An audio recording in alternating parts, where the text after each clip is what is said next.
Hello and welcome to this week's episode of Shaping Your Future weekly video. Today I want to give you one simple way to reframe just about every experience you've either had or are having right now. And of course this also applies to your going out and looking into the future. And this is a process that has been used by psychologists, has been talked about in many different ways, and that is the process of reframing.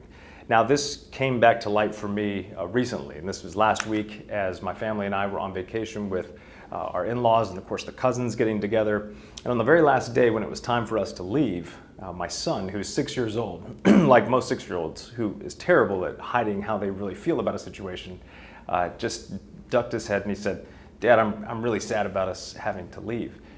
And of course, he was trying to explain how he felt. And I said, well, here's an opportunity to look at this in two separate ways. Now, for a 6-year-old, I didn't necessarily use these two descriptors, but essentially what I did was tried to help him think through the different lenses he was seeing, right? Is this either loss or gain? Sure, there's the pain of loss because we're leaving something that's been fun, several days of being on the beach and being able to play with the cousins and all the fun, exciting things that happen when you're 6 that you think will never end. And then looking at a different way, instead of being sad about what we're leaving, look at what is it that we're actually gaining. And so even challenging my 6-year-old just to think, what was the most wonderful thing that happened over the past several days?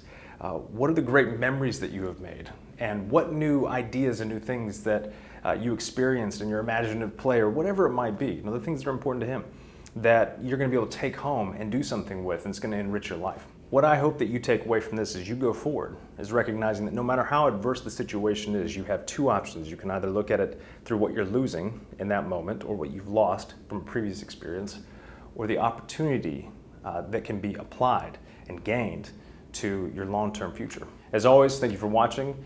If you want to find out more about me and my work, some of the wonderful things that are going on right now, there's new content that's being created pretty much weekly. You can find that on my website at thejarednicholsgroup.com. And of course, if you want to find out ways to incorporate this or some of the other strategies mentioned in the other videos to either yourself or to your organization, then certainly feel free to reach out to me directly. All right, see you next week.